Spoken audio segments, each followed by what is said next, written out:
आकाश गंगा 2 मानिकसेरी कोविलकम की घटना के 20 साल बाद परिवार के कई सदस्य अब मर चुके हैं, जो उन्नीकृष्णन वर्मा उन्नी, उनकी बहन ओप्पोल और उनकी इकलौती बेटी आरती वर्मा को पीछे छोड़ गए हैं। एक नास्तिक और तर्कवादी, आरती एक मेडिकल की छात्रा है जो अपने करीबी दोस्तों जीतू, टाइटस और गोपी, जो उसका प्रेमी भी है, के साथ घूमती रहती है। एक दिन दोस्त एक आश्रम में आते हैं जिसका नेतृत्व सौमिनी देवी करती हैं, जो एक तांत्रिक अनुष्ठान करता है जो अंधेरे मंत्र और काले जादू में माहिर हैं।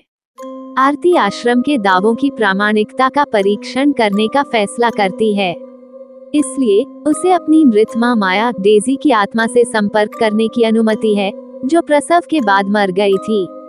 आत्मा उसे एक कंगन के बारे में बताती है जिसे वह अपनी नवजात बेटी को देना चाहती थी।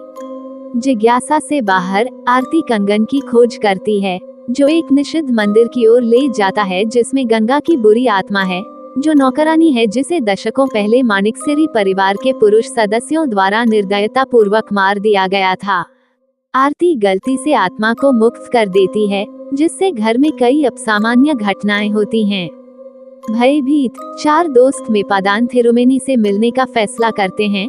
भूत भगाने वाले जिन्होंने पहले बुरी आत्मा को वश में किया था, उनके घर पर लेकिन पता चलता है कि उनकी भी मृत्यु हो गई है। आखिरकार वे अजीब समस्याओं के बारे में मेपादान की अलग हुई बेटी सौमिनी देवी से संपर्क करते हैं।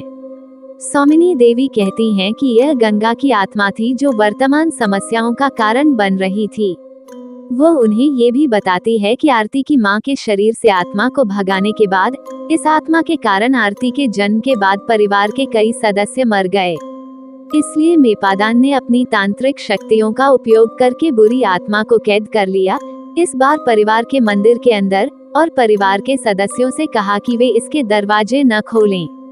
आत्मा अब आरती को निशाना बना रही थी और 31 जुलाई की अमावस्या की रात को उसे मार डालना चाहती थी। उस समय से पहले आत्मा को वश में करना होगा। हालांकि आत्मा और भी ज्यादा परेशान करती है और अंततः आरती को अपने वश में कर लेती है। इसके बाद उन्नी को आत्मा द्वारा मार दिया जाता है, जिससे वह अपने पूर्वजों द्वारा किए गए उन कार्यों का बदला लेता है जिसके कारण गंगा की मृत्यु हुई थी। जल्द ही सौमिनी देवी द्वारा मेपादान के शिष्य अंथन थिरुमनी की मदद से भूत भगाने की व्यवस्था की जाती है। वे सफलतापूर्वक आरती के शरीर से आत्मा को निकाल देते हैं। थिरुमनी उससे वादा करता है कि आत्मा फिर कभी उसके पास नहीं आएगी। जब आरती और उसके दोस्त घर से चले जाते हैं, तो सौमिनी देवी पर आत्मा द्वारा हमला किया जाता है और उसे मार दिया जाता है। आत्मा के साथ साथ इससे प्रभावित परिवार के सदस्यों का भाग्य आज भी अज्ञात है। यदि ये कहानी आपको पसंद आई हो तो अपने दोस्तों और अन्य लोगों के साथ शेयर जरूर करिएगा।